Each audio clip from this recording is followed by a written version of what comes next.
Hello students, welcome to the second class of complex analysis of MSc first semester.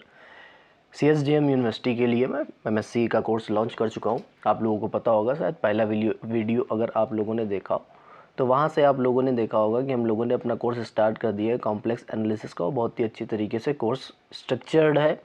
और आपका अगर मैं ये बता देता हूँ कि अगर आप लोग ये सोच रहे हैं कि दिसंबर में अगर एग्ज़ाम है तो ये आदमी कैसे ख़त्म कर पाएगा, तो ये प्री प्लान्ड है। आप ये मत समझिए कि दिसंबर तक आपका कोर्स ख़त्म नहीं होगा। मेरे पास 2 मंथ है। आप ये मान लीजिए आपके पास अक्टूबर है और आपके पास नवंबर है, और ये मैं मान के चल रहा हूँ कि दिसंबर के स्टार्ट में कुछ नहीं होने वाला, उसके मिड में ही ऐसा कुछ हो सकता है। अन्यथा मुझे लगता नहीं है कि CSDM दिसंबर में करा पाएगा, मतलब पॉसिबिलिटी नहीं लगती। मैं ये भी नहीं कह रहा हूँ कि 100% नहीं करा पाएगा, करा सकता है, लेकिन ये मिड के बाद ही कराएगा, मतलब 15 दिसंबर के बाद ही ऐसा कुछ प्रोसेस हो सकता है। तो मैं ये कह रहा हूँ कि आपके पास 2 मंथ हैं। मेरी बात सुनिएगा आराम से कि आपके पास और मेरे पास सिर्फ 2 मंथ है। इस 2 मंथ में अगर आप 4 बुक्स पढ़ने के लिए कहें, उन 4 बुक्स में वो भी मेजर बुक्स ऐसी हैं जो कि आपको अच्छे लेवल पे पढ़ानी जानी चाहिए, जिससे आपका बेसिक तो मजबूत हो, उसके साथ ही साथ आपके लिए कोई भी कंपटीशन एग्ज़ाम की तैयारी भी हो जाए। तो 4 बुक्स में आप लोगों ने नाम तो सुने ही होंगे, मैंने बताया अभी तक। कॉम्प्लेक्स एनालिसिस है, रियल एनालिसिस है, डायनेमिक्स ऑफ रिजिड बॉडी है, लिख नहीं रहा हूँ पूरा नाम में, और टोपोलॉजी है। इन सभी बुक्स को हमें पढ़ना है, बहुत ही अच्छी तरीके से पढ़ना है। ऐसा नहीं कि मतलब यही कि 1-2 हेडिंग पढ़ लिया, इंपॉर्टेंट थ्योरम्स पढ़ लिया, बात खत्म। बहुत ही अच्छी तरीके से पढ़ना होगा, तभी आप जाके इन बुक्स को समझ पाएंगे और इनके सिलेबस की अंडरस्टैंडिंग को समझ पाएंगे। तो मेरा मानना ये है, अगर आप चैनल पर हैं तो पहली बात तो चैनल को सब्सक्राइब कर लीजिए। साथ ही में अगर आप लोग ये सोच रहे हैं कि कोर्स अभी थोड़ी देर बाद लेंगे, अगर लेने का मन है तो आप लोग ले सकते हैं, अन्यथा की कोई स्थिति नहीं है, कोई कोर्स ज़बरदस्ती नहीं है। बट ये सेकंड डेमो है, इसके बाद जो भी क्लासेस होंगी वो कोर्स पे शिफ्ट हो जाएंगी अपने। तो अगर आप लोग की इच्छा है लेने की तो आप लोग ले सकते हैं, अन्यथा की स्थिति में कोई ज़ोर ज़बरदस्ती नहीं है। मैंने बताया था आप लोगों को कि 1500 में ये पूरा कोर्स आपको मिलेगा, पूरे जब तक कि पेपर ख़त्म नहीं होता तब तक के लिए, ठीक। ये पूरा 1500 में कोर्स मिलेगा। 750 पे 2 बुक्स का आपको सॉल्यूशन कराया जाएगा, मतलब पढ़ाई जाएगी 2 बुक्स। आपको कोई भी 2 बुक्स ले सकते हैं, अगर कोई 2 लेनी है आपको। 750 पे आपको मिल जाएगा। और अगर चारों बुक्स चाहिए, मतलब चारों बुक का ही सॉल्यूशन चाहिए, चारों बुक के ही अगर आपको कंटेंट चाहिए, तो 1500 में आपको वीडियोस कोर्स, मतलब वीडियो कोर्स मिल जाएगा। कोर्स में है क्या क्या मैं बता देता हूँ कि वीडियो लेक्चर आपको मिलेंगे इसी फॉर्म में, वीडियो लेक्चर इसी फॉर्म में मिलेंगे। आपके लिए नोट्स रहेंगे, इंपॉर्टेंट नोट्स रहेंगे। मैं यहाँ पे पूरा एलेबरेट करके नोट्स आपको नहीं दूंगा, जो भी टॉपिक्स इंपॉर्टेंट है वो नोट्स दिए जाएंगे। क्लासेस आपकी रहेंगी मोर देन 1 आवर, सारी जितनी रहेंगी। अभी कभी कभी थोड़ा सा अगर टाइम फ्लक्चुएट किया तो उसकी कोई प्रॉब्लम, मतलब ऐसी कोई कसम तो खाई नहीं है। अगर कोई काम आता है टाइम फ्लक्चुएट किया तो उससे कोई प्रॉब्लम नहीं है, बट आपका कोर्स ख़त्म कराने की जिम्मेदारी मेरी है। अगर मैं रहा सही तो वीडियो मिलेगी, नोट्स मिलेंगे, और साथ ही में आपको क्या होगा, टेस्ट भी मिलते रहेंगे रेगुलर बेसिस पे ही। तो आपसे रिक्वेस्ट है, अगर आप चैनल पे नए हैं तो प्लीज़ तो चैनल को सब्सक्राइब कर लीजिए, और साथ ही में अगर क्लास ज्वाइन करना चाहते हैं तो ज्वाइन कर लीजिए। अगर ये क्लास मतलब आप ज्वाइन करते भी हैं तो ये 2 डे तो सबको को मिलेगा, और बाद को क्लासेस शिफ्ट हो जाएंगी। तो क्लासेस अगर ज्वाइन करना चाहते हैं तो दोनों वीडियोस देख के आप मुझे मतलब मैसेज कर सकते हैं मेरे कॉन्टैक्ट नंबर पे। मेरा ये कॉन्टैक्ट नंबर है, और यहाँ पे व्हाट्सअप ही करेंगे, कॉल कोई नहीं करेगा। व्हाट्सअप करने के लिए रहेगा, कॉल नहीं रिसीव किया जाएगा। तो व्हाट्सअप करके आप सारी जानकारी प्राप्त कर सकते हैं। तो चलिए स्टार्ट करते हैं कंटेंट पे। जिन लोगों ने पहला वीडियो नहीं देखा तो पहले जाके विजिट करके पहला डेमो नंबर 1 देख लेंगे, जिससे आपको ये वाला जो बेस है वो समझ में आ जाएगा। अन्यथा ये समझ में नहीं आएगा, मैं ये फिर से बता देता हूँ आपको, ठीक। सॉरी। तो इसको समझने के लिए सबसे पहले अब हम स्टार्ट करेंगे अपने फिर से उसी बेसिक के साथ जो हम लोगों ने पिछली क्लास में पढ़ा था। क्या पढ़ा था हम लोगों ने पढ़ा था कंटिन्यूटी ऑफ फंक्शन, या continuity of a function at a point. अगर किसी भी फंक्शन की कंटिन्यूटी किसी एक पॉइंट पे निकाली जाए तो कैसे निकाली जाएगी, कैसे निकाली जाएगी भाई, ये छोटी सी बात होती है कि कैसे निकाली जाएगी। तो हमने कहा क्या, सबसे पहले किसी न किसी फंक्शन की आपको जानकारी देनी पड़ेगी। तो हमने कहा let f of z be a function. हमारे पास कोई एक फंक्शन है जो कि कॉम्प्लेक्स वेरिएबल का ही एक फंक्शन होगा, ये याद रखिएगा, ठीक। Defined in some neighbourhood, neighbourhood की जानकारी मैंने आपको दे दी है पहले लेक्चर में। इन सम NBD नेबरहुड किसी नेबरहुड पे डिफाइंड है, और कौन सा वो नेबरहुड है, Z0 पे। देखो हमेशा याद रखना, जिस पॉइंट पे आपको कंटिन्यूटी निकालनी है, तो अगर रियल फंक्शन की तरफ अगर मूव ऑन करें तो हम लोगों ने देखा था, अगर जिस पॉइंट पे हमें कंटिन्यूटी निकालनी है तो उसके LHL लिमिट, उसकी RHL लिमिट और उस पे फंक्शन की वैल्यू अगर वो बराबर आ जाती है, तो ये तीनों पॉइंट्स बराबर होने की वजह से वो फंक्शन उस वाले पॉइंट पे क्या होता था, कंटिन्यूस होता था। तो सेम डेफिनेशन यहाँ भी चलेगी, कोई मतलब नई तरीका नहीं होगा, बस यहाँ समझने का थोड़ा नज़रिया बदल जाएगा। वहाँ पे हम लोग डायरेक्ट देखते थे इस बात को, इसमें थोड़ा नज़रिया बदल देंगे, इसमें हम नेबरहुड के बेसिस पे देखेंगे। हमने कहा कि अगर आप Z0 पे कंटिन्यूटी दिखाना चाहते हैं, ठीक, तो हम कहेंगे क्या, कमा then f of z is said to be continuous if for every epsilon greater than 0 there exists z minus z0 to the mod is less than del, implies that f of z minus f of z0 less then epsilon. ये सारी जानकारी दी गई है आपको, किसके लिए, continuity के लिए। मैं ये डेफिनेशन बता चुका हूँ, दोबारा बता रहा हूँ, तो दोबारा इस डेफिनेशन को समझ लेंगे। कहा क्या गया है, अगर इसको एक्सप्लेन हम करें तो कैसे एक्सप्लेन कर सकते हैं, उस चीज़ को आप लोग समझिए थोड़ा सा। मैंने कहा क्या है कि z minus Z0 less than del, हमने ये बताया, ये जो हमारे पास ग्रीक लेटर आए हैं, याद रखिएगा,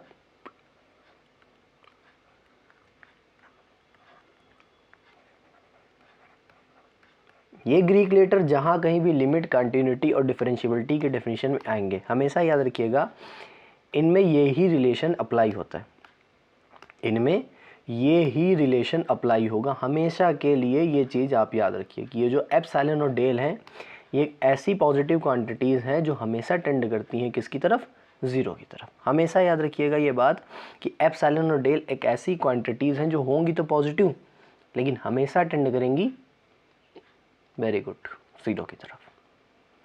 अब कहा गया, मेरी बात आराम से सुनिएगा, हमने कहा क्या, mod z minus Z0 is less than del, ठीक। तो मॉडुलस की प्रॉपर्टी सभी को इनइक्वालिटी के बेसिस में पता है, सभी को पता होगी इनइक्वालिटी के बेसिस में कि z माइनस Z0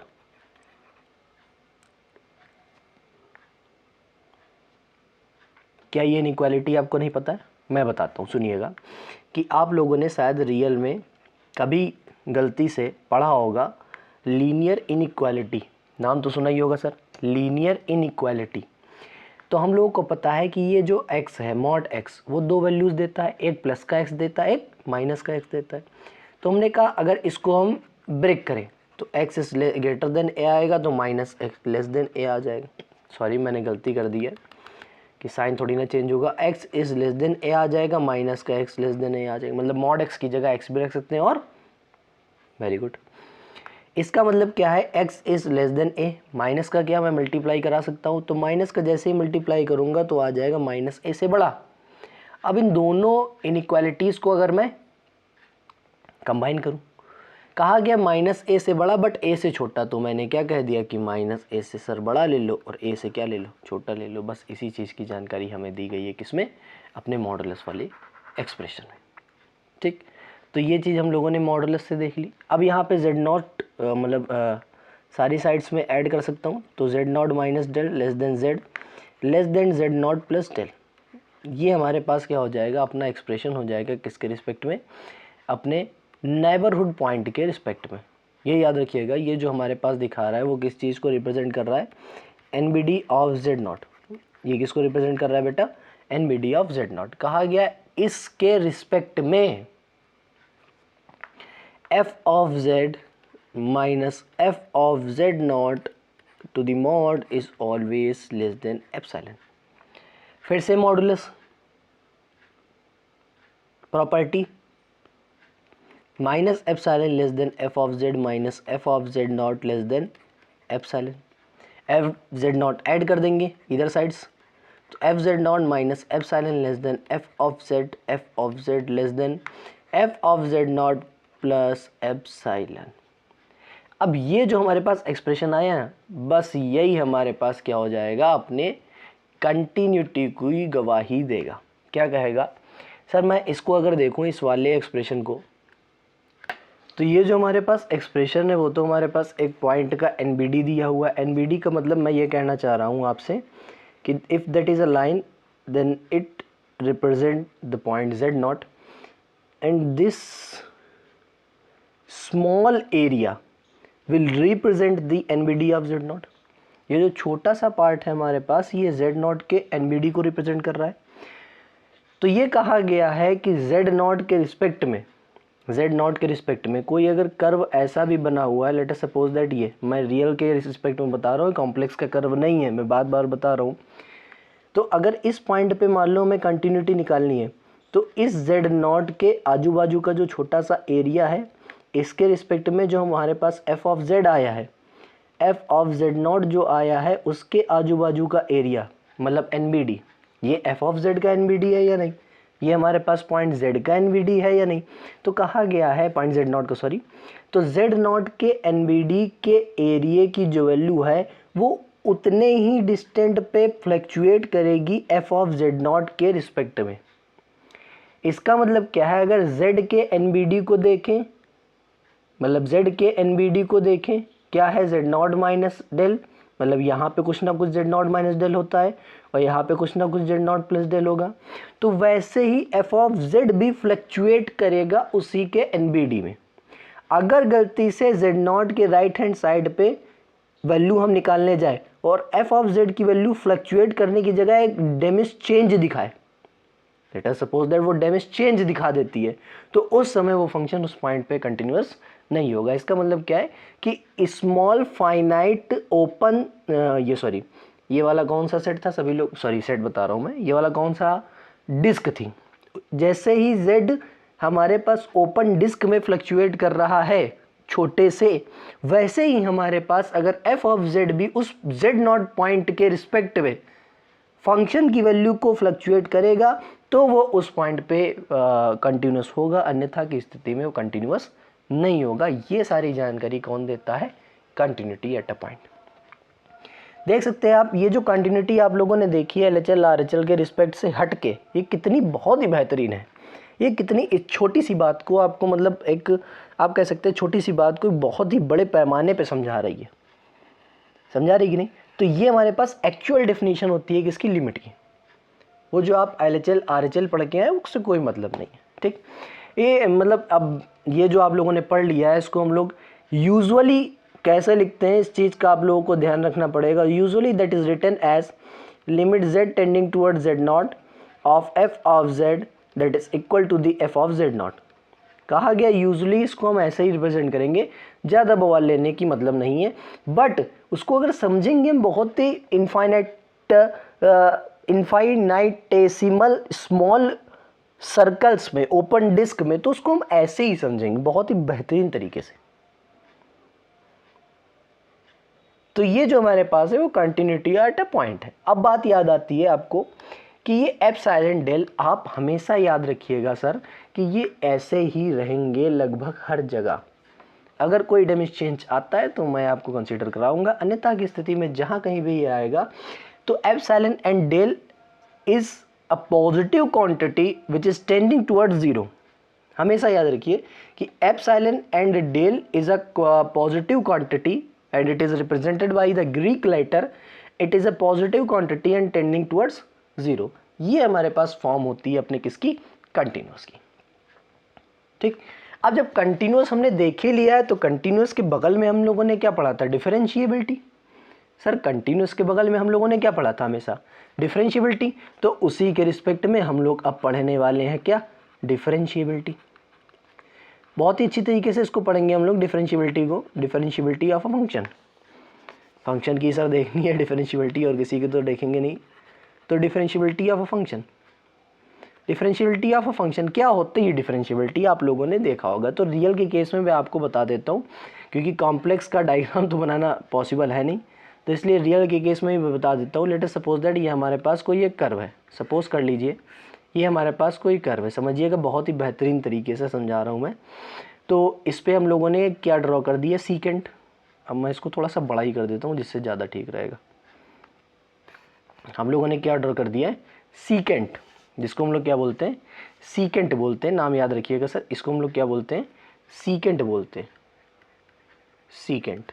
ठीक, अब ये जो सीकेंट लाइन है अगर हम इसको देखें बहुत ही बेहतरीन अंदाज से, अच्छा मैं इसको जो लिखा हूँ वो तो बात को विजिबल ही नहीं होगा ना, वो थोड़ा सा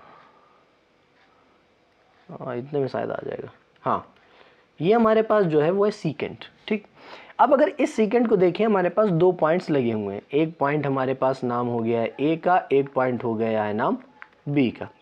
लेट्स सपोज दैट अगर हम मान लो कि ये पॉइंट को हम फिक्स रखें, इस पॉइंट को हम लोग क्या रखें, फिक्स्ड, और ए पॉइंट को अगर हम मूव कराएं, ए पॉइंट को मूव कराने का मतलब क्या है सर, ये तो बता दीजिए। मैंने कहा एक रॉड लो बच्चे, एक रॉड ले लो, ऐसे मान लो ये रखी हुई है, तो इस वाले पॉइंट को यहीं पे रखना है, लेकिन इसको यहाँ से यहाँ तक रोटेट कराना है। तो मतलब कहीं ना कहीं लाइन ऐसे जाएगी, मैं बना के दिखा देता हूँ। लाइन यूँ जा सकती है सर, लाइन यूँ जा सकती है, यूँ जा सकती है कि नहीं, क्योंकि ये रोटेट करते हुए इधर आएगा तो यहाँ जा सकती है कि नहीं। तो एक समय ऐसा आएगा कि ये जो लाइन है, ये जो लाइन है, ये जो लाइन है वो टेंजेंशियली इस पॉइंट को टच करते हुए चली जाएगी, जाएगी या नहीं भाई। यहाँ से यहाँ तक फिर रोटेट कराऊंगा तो एक समय ऐसा आएगा कि ये जो पॉइंट है, ये जो लाइन है वो एज अ टेंजेंट बिहेव करेगी, एज अ टेंजेंट बिहेव करेगी, करेगी या नहीं भाई, एज अ टेंजेंट बिहेव करेगी कि नहीं, करेगी। तो फंक्शन के अगर रिस्पेक्ट में देखें तो ये किसी ना किसी पर्टिकुलर एक्स पे वैल्यू होगी, और ये भी किसी ना किसी पर्टिकुलर एक्स पे वैल्यू होगी। तो हमने कहा अगर ये पॉइंट एक्स है तो ये कुछ दूरी पर है, तो उसको हमने नाम दे दिया एक्स प्लस एच। हमने कह दिया कि इन दोनों के जो बीच की डिस्टेंस है वो कितनी है, एच। तो हमने कहा इसके रिस्पेक्ट में अगर स्लोप निकाल लो, स्लोप, तो जो भी हमारे पास स्लोप आएगी उस लाइन की, वही हमारे पास क्या होता है, फंक्शन का उस पॉइंट के रिस्पेक्ट में डेरिवेटिव होता है। ठीक, तो अगर हम टेंजेंट की स्लोप निकाल लें, टेंजेंट में हमको क्या करना पड़ेगा कि ये जो पॉइंट था वो धीरे धीरे एक्स की तरफ ही जा रहा है कि नहीं, जा रहा है। तो मतलब जो इन दोनों के बीच की डिस्टेंस है वो टेंड कर रही है किसकी तरफ, जीरो की तरफ। जहाँ टेंडिंग साइन आ जाएगा वहाँ क्या लग जाएगी, लिमिट। इसके रिस्पेक्ट में पॉइंट क्या आएंगे, आप लोगों को इतना तो सर पता ही होगा, x plus h comma f x plus h. ठीक, इसके रिस्पेक्ट में पॉइंट क्या आएगा, x comma x plus h. तो फॉर्मूला पढ़ा होगा y2 minus y1 upon x2 minus x1, तो ये आ जाएगा F x plus H minus का F X divided by H. इस वाले एक्सप्रेशन को हम लोग क्या बोलते हैं, डेरिवेटिव ऑफ अ फंक्शन। ये रियल के रिस्पेक्ट में डेफिनेशन तो सर चेंज नहीं होगी, सिर्फ और सिर्फ हमें लगाना क्या है, कॉम्प्लेक्स वेरिएबल, नथिंग एल्स। सिर्फ और सिर्फ हमें लगाना क्या है, कॉम्प्लेक्स वेरिएबल, नथिंग एल्स, कुछ भी नहीं लगाना है अब हमें। कैसे लगाएंगे, बहुत ही बेहतरीन तरीके से देखेंगे अब हम लोग, बहुत ही बेहतरीन तरीके से देखेंगे, बहुत हटाना पड़ेगा। तो इस चीज़ को हम लोग कैसे बनाएंगे, देखिएगा। डिफरेंशियबिलिटी किसी फंक्शन की हम लोग कैसे निकालेंगे, तो निकालने का तरीका आप लोगों को बताया अभी कि ये चीज़ हमारे पास होता है। तो हम लिखेंगे क्या, लेट, भाई लिखना तो पड़ेगा ही सर, क्योंकि let let let let let let let let कर लिया हमने sir, f of z be a function of complex variable, function of complex variable. हमने मान लिया है कि एफ ऑफ जेड हमारे पास क्या है, फंक्शन है किसी भी कॉम्प्लेक्स वेरिएबल का, छोटी सी बात है sir. And in some neighbourhood, neighbourhood को हमने बताया था एनवीडी लिखेंगे हमेशा। तो जेड नॉट के एनवीडी के रिस्पेक्ट में हम लोग क्या निकालने वाले हैं, डिफरेंशियबिलिटी। ठीक, so differentiability of F of Z, differentiability of F of Z at Z not, उसको हम लोग लिखाएंगे, कैसे दिखाएंगे कि limit Z tending towards Z not F of Z minus F of Z not divided by Z minus z naught, that is equal to the f dash of Z not.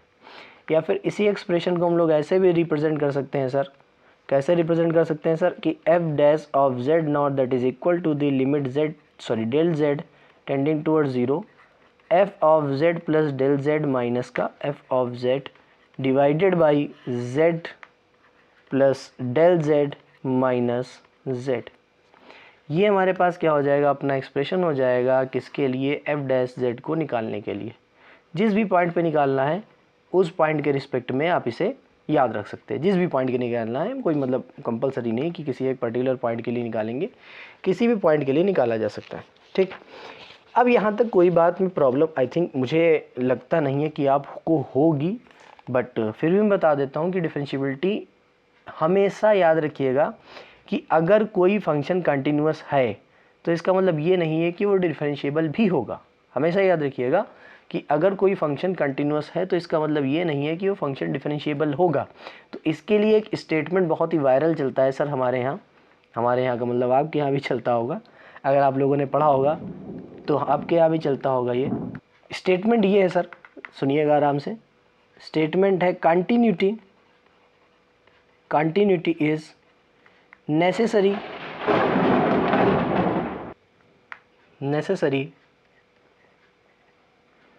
क्या हो जाएगा अपना कि continuity is necessary but not a sufficient condition,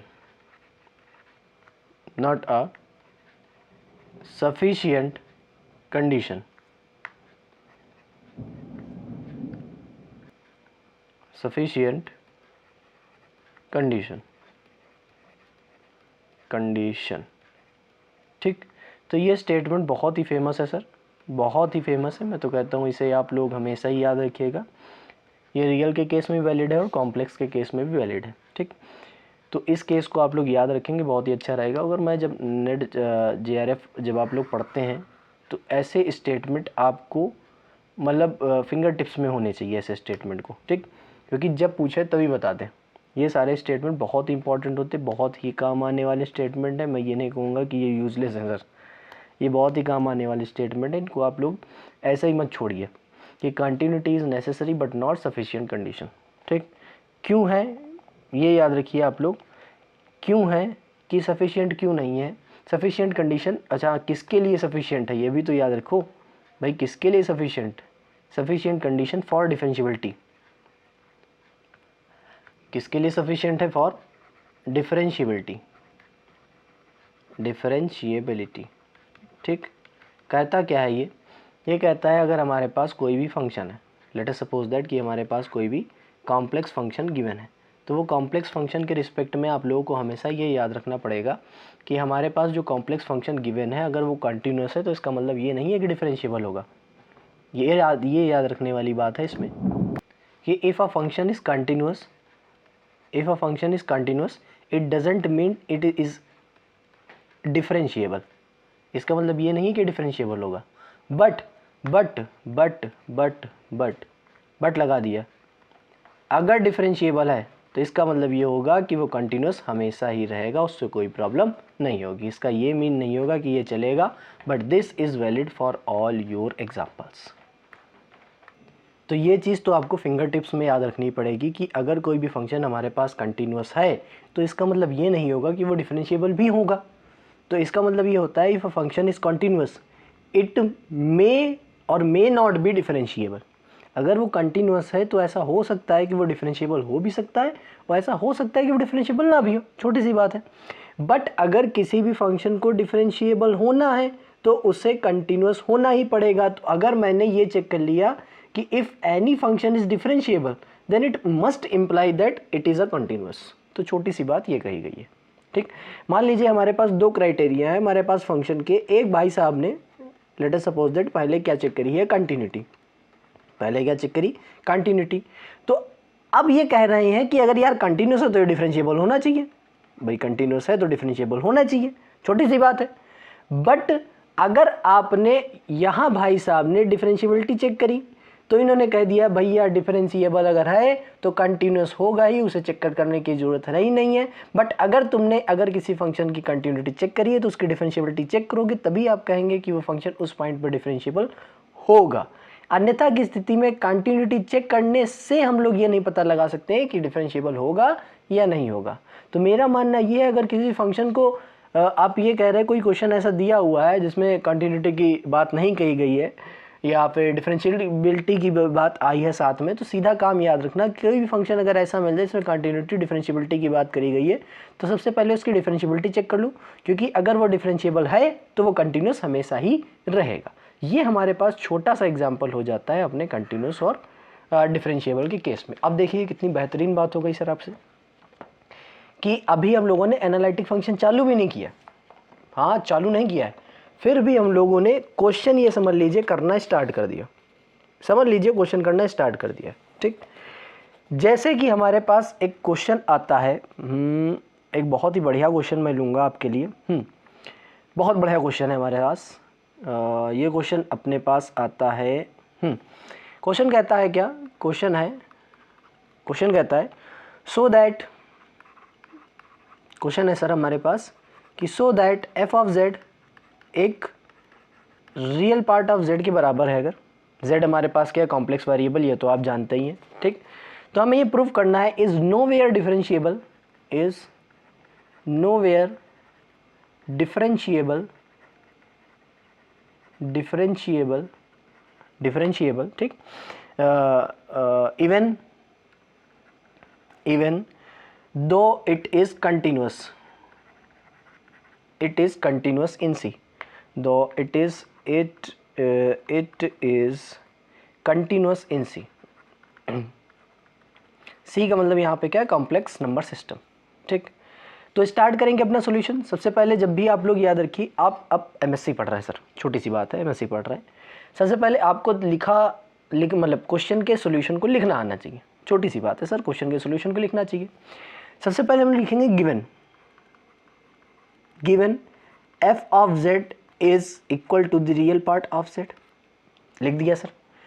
और ये भी बताना है कि where z is a complex variable, z is a complex variable, अब वेरिएबल है कॉम्प्लेक्स तो रिटर्न कैसे होगा सर, z बराबर x प्लस आयोटा y की फॉर्म में, सभी को पता है x और y क्या है, that is a real number.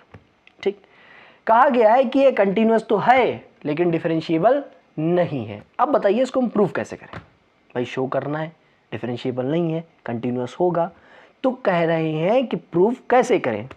तो छोटी सी बात है, कंटिन्यूटी भी निकाल लो और डिफरेंशिएबिलिटी भी निकाल लो, छोटा सा काम है सर। अच्छा, इसमें जब हम लोग लिमिट सॉल्व करेंगे तो आप लोगों ने रियल में साइमल्टेनियस लिमिट पढ़ी होगी, साइमल्टेनियस लिमिट और इटरेटेड लिमिट पढ़ी होगी, मैं ये मान के चल रहा हूँ। नहीं भी है तो अभी इस पार्ट में मैं समझा दूंगा। ठीक, सबसे पहले हम डिफरेंशिएबिलिटी की बात करते हैं कि differentiability of function F of Z, differentiability of function F of Z is क्या होती है डेफिनेशन, अभी मैंने बताई थी आप लोगों को कि limit Z tending toward z not, बताई थी ये वाली डेफिनेशन, बताई थी। इसका ना यूज़ करके हम लोग यूज़ किसका करते हैं, डेल जेड वाले का, टेंडिंग टुवर्ड जीरो। फॉर्मूला क्या है, एफ ऑफ, अच्छा ये भी हम बताएंगे कि कौन सा कब यूज़ करेंगे, ये टेंशन मत लीजिए आप लोग, ये मैं बताऊंगा कि कौन सा फॉर्मूला कब यूज़ करेंगे। ठीक, अभी के लिए आप ये समझिए कि अभी मैं जो बता रहा हूँ वो आराम से समझ लीजिए पहले। ठीक, जेड पे हमें डिफरेंशिएबिलिटी निकालनी है तो हम छोटा सा काम कर लेंगे। ठीक, अब बात आती है सर फंक्शन की वैल्यू कैसे पुट करें, ये भी तो बात है। तो पहली इक्वेशन से पुट करेंगे सर। पहली इक्वेशन क्या दी है, f of Z is equal to real part of z. तो जहाँ z लिखा था, ज़रा गौर से देखिए अब इसको, जहाँ z लिखा था वहाँ पे यहाँ पे क्या लिखा हुआ है, z प्लस डेल्टा z, थोड़ा सा चेंज है बस, और कुछ तो चेंज किया नहीं गया। तो हम जहाँ जहाँ z लिखे थे उस फंक्शन के पहली इक्वेशन में, वहाँ क्या लिख देंगे, z प्लस डेल z। तो ये क्या बन जाएगा, real part of z plus del z, और ये क्या बन जाएगा, real part of z that is divided by del z। अब भाई साहब बात आती है सर कि z क्या है, डेल z क्या है। z तो आपको पता चल गया, बट डेल z की जानकारी मैं यहाँ से दे देता हूँ, that del z is equal to the del i plus cut i del y। हम कह रहे हैं कि z में चेंज निकालो, तो z में चेंज कैसे होगा, जब x में चेंज होगा, y में चेंज होगा, उनको ऐड कर देंगे उसी फॉर्म में, और वो हमारे पास क्या हो जाएगा, z में चेंज हो जाएगा। छोटी सी बात है सर। तो बट हमसे कहा गया इसके रियल पार्ट ही लेने हैं, तो जब हम देखेंगे कि z प्लस डेल z आप निकालने जाते हैं तो आपके पास आता है x plus iota y plus del x plus iota del y. तो रियल रियल एक पास कर लो, इमेजनरी इमेजनरी एक पास कर लो, जिससे हमको रियल पार्ट पता चल जाएगा सर। छोटी सी बात होती है ये। तो इसका जो हम लोग रियल पार्ट निकालेंगे that is z plus z naught is equal to the x plus del x. होगा या नहीं भाई, होगा या नहीं? अरे हाँ होगा भाई, होगा। ठीक, अब जैसे ही मैं वैल्यू पुट करूंगा तो F dash of z is equal to the limit del z tending toward 0 that is x plus del x minus real part of z कितना है x डिवाइडेड बाई, सबको एक्स वाई में change कर दिया तो इसको भी चेंज कर देंगे, डेल एक्स प्लस आई डेल वाई। यहाँ तक शायद किसी को कोई परेशानी नहीं होगी। अब ये जो हमारे पास एक्सप्रेशन आया है इसको अगर हम देखें तो ये हमारे पास 2 वेरिएबल का एक्सप्रेशन है। तो इसको मैं अगली स्लाइड में सॉल्व करना चाहूँगा। That should be copied here. इसको मैं कॉपी कर लूँगा, अगली स्लाइड में चलूँगा सर। तो ये हमसे कहा गया था कि ये हमारे पास कोई एक्सप्रेशन है। तो इस एक्सप्रेशन की अगर हम बात करेंगे तो हमें लिमिट निकालनी पड़ेगी सर। तो x से x कैंसल आउट हो जाएगा, दैट इज़ नथिंग। तो F dash z is equal to हमारे पास आ जाएगा that is limit del z tending toward 0 del x divided by del x plus I del y हो जाएगा। अब यहाँ पे हमारे पास जो लिमिट दी गई है, फिर से मैं इसको लिखना चाहूँगा लिमिट डेल z, और डेल z को मैंने क्या बताया था अभी सभी को, I del Y tending toward 0 del x divided by del x plus I del Y. X variable अलग चीज़ की जानकारी देता है, वाई वेरिएबल अलग चीज़ की जानकारी देता है। भाई डिफरेंशिएशन निकाले कैसे? तो इसके लिए एक मेथड आता है सर कि हम 2 डिफरेंट पाथ के लिए हम क्या निकाल लें, डिफरेंशिएबिलिटी या लिमिट निकाल लें। अगर दोनों डिफरेंट पाथ में हमारे पास जो फंक्शन का डिफरेंशिएशन है सेम आता है तो वो फंक्शन डिफरेंशिएबल होगा, अन्यथा की स्थिति में वो डिफरेंशिएबल नहीं होगा। छोटी सी बात है sir.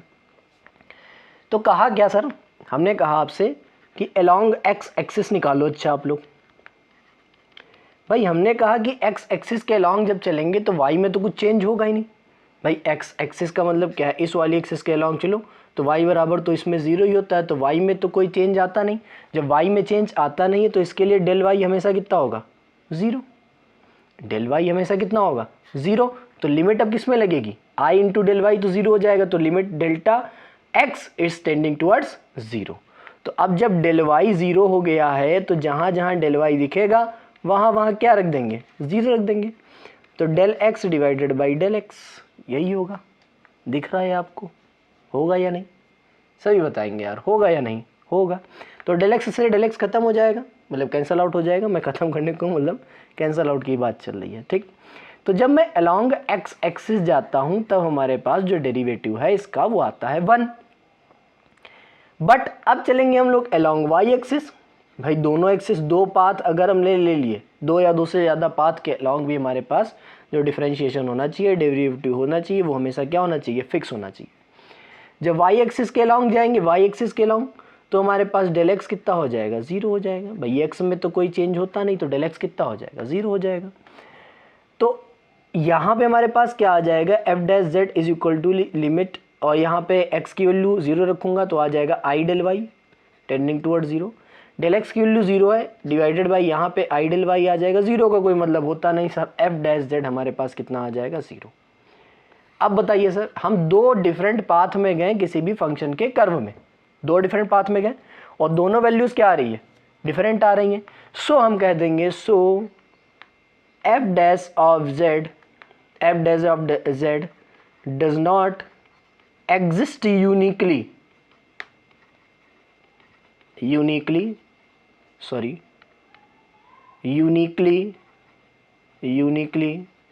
so f of z is not differentiable। ऐसा ही लिखना है पेपर में भी सर, मैं बात को ही बताऊंगा, लेकिन अभी भी ऐसे इंफॉर्मेशन दे देता हूँ। कोर्स में तो मैं बात को ही बताऊंगा कि एफ डैश जेड जो हमारे पास है यूनिकली एग्जिस्ट नहीं करता है, इसलिए हमारे पास जो एफ जेड है वो नॉट डिफरेंशिएबल होगा। बात आ गई सर, आपने नोवेयर डिफरेंशिएबल वाला तो सर प्रूव हो गया, कोई प्रॉब्लम नहीं है। नोवेयर डिफरेंशिएबल बहुत अच्छे समझ में आ गया, आया या नहीं यार, आ गया, बहुत अच्छे। अब कहा गया कंटिन्यूस, तो बता दो सी में कंटिन्यूस है, ये भी तो बवाल दिया गया, इसको कैसे प्रूव करेंगे। तो देखो 2 वेरिएबल की हमारे पास क्या है, फंक्शन है, तो 2 वेरिएबल की लिमिट लगा लो, नथिंग एल्स। 2 वेरिएबल की लिमिट लगा लो। सर हमने कहा क्या है आपसे कि कोई भी फंक्शन कंटिन्यूस कब होगा, जब इसकी LHL और RHL क्या होगी, बराबर होगी। या तो मैं सीधा कह दूं, अगर हमारे पास limit z tending towards z0 f of z जो दिया गया है, अगर f ऑफ z0 के बराबर आ जाए तो मैं कह दूंगा वो फंक्शन डिफरेंशिएबल, सॉरी वो फंक्शन हमारे पास लिमिट भी एग्जिस्ट करेगी और वो हमारे पास कंटिन्यूस भी होगा। तो उसको निकालने के दो मेथड है, x0 tending towards 0, limit del y0, sorry अच्छा 0 पे मैं निकालना अगर चाहूँ, 0 से मैं निकाल के मैं क्या कर लेता हूँ, x टेंडिंग टुवर्ड्स x0 कर लेता हूँ। भाई 0 पे तो कंटिन्यूटी चेक नहीं करने कर रहा, मतलब करने को कह रहा, y टेंडिंग टुवर्ड्स 0 और f ऑफ z। अब ये चीज़ कहाँ से आई है सर, ये आती है साइमल्टेनियस लिमिट और इटरेटेड लिमिट से, x टेंडिंग टुवर्ड्स x0। देखो फिर से मैं यहाँ पे y 0 लिख रहा हूँ बेटा, y टेंडिंग टुवर्ड्स y0 है, x टेंडिंग टुवर्ड्स x0 है, ठीक, y tending towards y0, x tending towards x0। कहा गया है अगर मैं दोनों के ऑर्डर चेंज कर दूं, अगर दोनों लिमिट सेम आती है तो वो फंक्शन क्या होगा, कंटिन्यूस होगा, अन्यथा की स्थिति में नहीं होगा। तो सभी को पता है यहाँ पे क्या रखा हुआ है, real part of z। Real part of z का मतलब क्या होता है, x, क्या होगा x, इस लिमिट का तो कोई फर्क पड़ेगा नहीं, तो x टेंडिंग टुवर्ड x0 आएगा, तो यहाँ से वैल्यू कितनी आ जाएगी, x0। यहाँ वैल्यू रखेंगे, रियल पार्ट ऑफ z में x है तो x tending toward x0, y का कोई फर्क पड़ेगा नहीं, तो x0 बराबर क्या आ जाएगा, x0। So we can say that the given function is continuous all the values of c। इस फंक्शन को हम लोग ऐसे कंप्लीट करते हैं, बहुत ही बेहतरीन क्वेश्चन है। सो मुझे लगता है कि आप ये समझ गए होंगे कि डिफरेंशिएबल और कंटिन्यूअस में डिफरेंस क्या है और कैसे उसको प्रूव करेंगे, ये समझ गए होंगे, मेरा मानना ये है। इसके क्वेश्चन और भी हैं, ऐसा नहीं कि मैं इतने ही क्वेश्चन भी सिर्फ कराऊंगा, ये मेरा मतलब प्लान है कि क्वेश्चंस इतने करा दूं जिससे आपको कॉन्सेप्ट की क्लैरिटी बढ़ जाए, ये प्लान है मेरा। क्वेश्चन कहा गया है कि so that, one second, question कहा गया है मेरे पास कि show that the function f of z is equal to the z bar.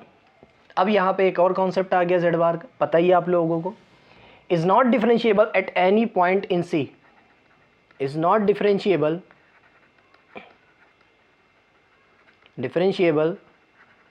At any point in c, at any point in c। अब ये कहा गया है कि c मतलब कॉम्प्लेक्स नंबर का सर सेट है, ठीक, c याद रखिएगा कॉम्प्लेक्स नंबर का, यहाँ पे हमने क्या लिया हुआ है, सेट, ठीक। कहा गया जो c है ना, इसमें ये जो फंक्शन है ये डिफरेंशिएबल कभी भी नहीं होगा, किसी भी पॉइंट पे डिफरेंशिएबल नहीं होगा। ये बड़ी बात कह दी सर कि f ऑफ z जो है वो z बार जो दिया गया, पहले बात तो क्वेश्चन की फ्रेमिंग करेंगे हम लोग। गिवन क्या है, given that f of z is equal to the z bar, where z is complex variable, where z is equal to the x plus iota y, be a complex variable, शायद यहाँ तक आपको कोई भी आपत्ति नहीं होगी, ठीक। अब यहाँ पे कहा गया है सर आपसे कि मेरे पास कोई कॉम्प्लेक्स वेरिएबल है सर, ठीक। अब ये कॉम्प्लेक्स वेरिएबल आ चुका है, अब ये कॉम्प्लेक्स वेरिएबल सर आ गया। अब इस कॉम्प्लेक्स वेरिएबल का करना क्या है सर, z बराबर अगर x प्लस आई वाई है तो उसके z बार को मतलब उसके कॉन्जुगेट को लिखने के लिए हम लोग ऐसे रिप्रेजेंट करते हैं कि x माइनस का iota y, that is the representation of the conjugate part of z या कॉन्जुगेट नंबर ऑफ z। इसको रिप्रेजेंट करने का सर तरीका है। अब कहा गया डिफरेंशिएबल नहीं होना चाहिए, बस यहीं से बात खत्म हो गई यहाँ पे। सर मुझे क्या करना है, डिफरेंशिएबिलिटी निकालनी है।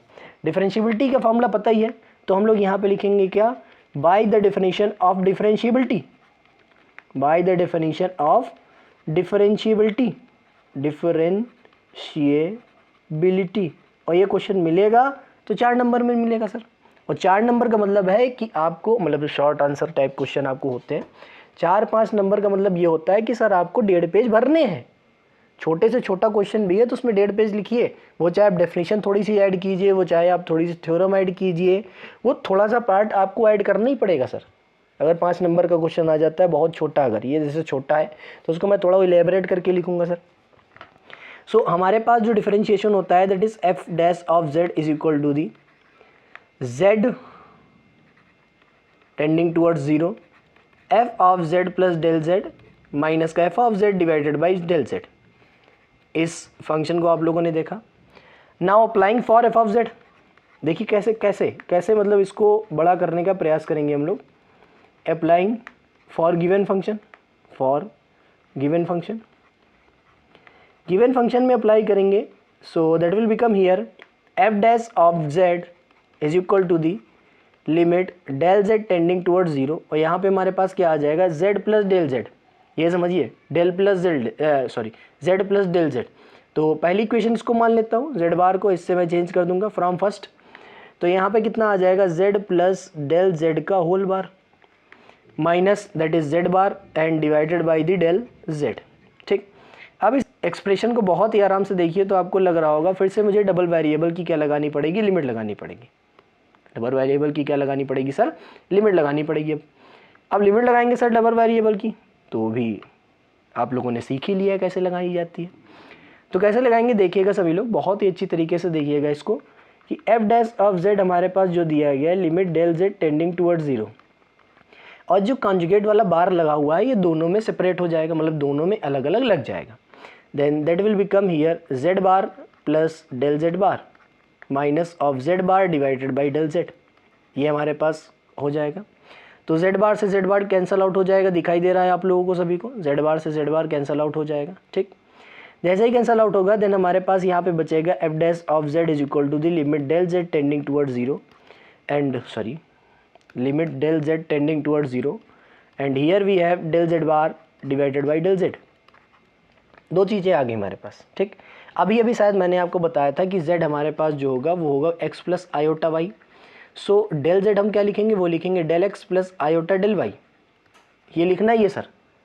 ठीक, क्योंकि अगर मुझे z का चेंज निकालना है तो मैं x और y के रिस्पेक्ट में ही निकाल सकता हूँ, और किसी के रिस्पेक्ट में निकाल नहीं सकता हूँ, क्योंकि z डिपेंड करता है x और y पे करता है, तो z का चेंज भी डिपेंड करेगा किस पे, x और y पे। बस छोटी सी बात है सर। तो यहाँ पे मैं जैसे ही लिमिट अप्लाने के लिए क्या करूँगा, अपने वेरिएबल्स को एक्सपेंड करूँगा, मतलब डेल जेड की वैल्यू रखूँगा डेल एक्स प्लस आई del Y tending toward zero. यहाँ पर उसका कॉन्जुगेट रखा जाएगा, तो कॉन्जुगेट आपको पता ही है डेल एक्स माइनस का I del Y divided by, इसकी वैल्यू हमारे पास दी गई है डेल एक्स प्लस आई डेल वाई। और फिर से मैं कहाँ जाऊँगा, अपने एक्सिस की तरफ। कहाँ जाऊँगा सर, अपने एक्सिस की तरफ। कौन कौन सा एक्सिस, हमेशा याद रखिए अगर ऐसा कोई क्वेश्चन आ जाए तो अलॉन्ग एक्स एक्सिस और अलॉन्ग वाई एक्सिस में ही जाएंगे। जबकि रियल में जब हम पढ़ेंगे, रियल एनालिसिस में जब हम लोग डबल वेरिएबल की लिमिट पढ़ेंगे तो हम किसी भी पाथ में जा सकते हैं, एक ऐसा नया पाथ बना सकते हैं, किसी कर्व के अराउंड जा सकते हैं, किसी भी लाइन के अराउंड जा सकते हैं, जैसे y बराबर 2x प्लस 3 के अराउंड चले गए तो ऐसे हम जा सकते हैं, कोई प्रॉब्लम नहीं है। ठीक, तो हम करेंगे अलॉन्ग एक्स एक्सिस। सबसे पहले जब भी हम एक्स एक्सिस के अलॉन्ग जाते हैं तो सभी को अभी मैंने बताया था कि डेल वाई हमेशा कितना होता है, जीरो। डेल वाई कितना होता है, जीरो। जैसे ही डेल वाई जीरो होगा तो डेल एक्स हम क्या करेंगे, टेंडिंग टुवर्ड जीरो, सभी को पता है, अभी मैंने बताया था आप लोगों को। देखिए जब एक्स एक्सिस में जाएंगे तो डेल वाई कितना होगा, जीरो, तो डेल्टा एक्स टेंडिंग टुवर्ड्स क्या होगा, जीरो। तो टेंडिंग टुवर्ड्स जीरो लगा देंगे सर, तो हमारे पास क्या आ जाएगा, f dash of z that is equal to the limit del x tending towards zero and here we have del y is equal to zero. So del x यहाँ zero हो जाएगा, डेल एक्स इधर भी सारा मामला zero हो जाएगा, value कितनी हो जाएगी, 1। ज़रा देख रहे हैं आप कि अलॉन्ग एक्स एक्सिस की लिमिट की वैल्यू कितनी आ रही है, 1। अलॉन्ग एक्स एक्सिस लिमिट की वैल्यू कितनी आ रही है सर, 1 आ रही है। अब ज़रा चल दो सर अलॉन्ग वाई एक्सिस। सब कहेंगे सर एक बार वाई एक्सिस के अलॉन्ग भी तो चल दो। मैं कहूँगा सर बिल्कुल चलेंगे, इसमें डेल एक्स कितना हो जाएगा सर, जीरो। जब डेल एक्स जीरो है तो यहाँ पे डेल वाई की लिमिट लगेगी, del Y tending towards zero. तो एफ डैश जेड जो हमारे पास आ जाएगा that will become limit del Y tending towards zero and here del X is equal to zero, X की वैल्यू जीरो रखूँगा तो यहाँ पे आ जाएगा माइनस का I del Y divided by I del Y आएगा। तो देखा होगा ये दोनों कट जाएंगे, वैल्यू कितनी आएगी, -1। बस बहुत बेहतरीन। बस जैसे ही मुझे ये दिख जाता है ना कि दोनों वैल्यूज़ आपस में क्या आ रही हैं, डिफरेंट, तो मैं ये कह दूंगा सीधा ही so that the given function f of z is equal to the z bar is nowhere differentiable, is nowhere differentiable, वो कहीं पर भी डिफरेंशिएबल नहीं है। तो ये हमारे पास निकालने का एक तरीका होता है, एक मेथड होता है सर, और ये हम लोगों ने सीख लिया है बहुत ही बेहतरीन तरीके से। अब आपको, मुझे नहीं लगता है क्वेश्चन में कोई प्रॉब्लम होगी। अगर आपको कोई क्वेश्चन दे दिया जाए, आपको डबल वेरिएबल में दे दिया जाए आपको z की फॉर्म में दे दिया जाए तो आप डिफरेंशिएशन और इंटीग्रेशन डिफरेंशिएशन इंटीग्रेशन बता रहा हूँ, डिफरेंशिएबिलिटी और कंटिन्यूटी आप इसकी बहुत ही बेहतरीन तरीके से निकाल सकते हैं। तो ये मेरे आज के लेक्चर का पर्पज़ था कि मैं कंटिन्यूटी डिफरेंशिएबिलिटी आपको बहुत ही बेहतरीन तरीके से समझा दूँ। और हाँ, फिर से मैं आपको ये कहना चाहता हूँ, अगर आप लोगों ने डेमो देखा है और अगर स्विच करना चाहते हैं तो आपके पास 5 अक्टूबर तक का समय है। 5 अक्टूबर तक आप लोग जल्दी से जल्दी ज्वाइन हो जाइए, क्योंकि उसके बाद मैं अपने लेक्चर्स की रेस बढ़ाता जाऊंगा, क्योंकि 1 मंथ में मुझे 2 बुक्स ख़त्म करनी है। ठीक, तो लेक्चर्स की रेस बढ़ती जाएगी, बहुत ही बेहतरीन बढ़ती जाएगी। तो आपसे रिक्वेस्ट है, अगर आप लोग ज्वाइन करना चाहते हैं तो 5 अक्टूबर तक आप लोग ज्वाइन कर लीजिए। उसके बाद मेरी रेस बढ़ती जाएगी और मैं फिर नहीं रुकने वाला हूँ कि आपके लेक्चर की लोडिंग बढ़ती जाएगी अगर आप नवंबर में अगर ज्वाइन करेंगे तो मेरा मानना है अगर आप 5 अक्टूबर से ज्वाइन करना चाहते हैं तो कर लीजिए, अन्यथा कि आपकी मर्जी है। तो अब ये क्लासेस शिफ्ट हो जाएंगी सिर्फ और सिर्फ कोर्स पे। तो मिलते हैं अगले किसी टॉपिक के साथ, तब तक के लिए गुड बाय, थैंक यू।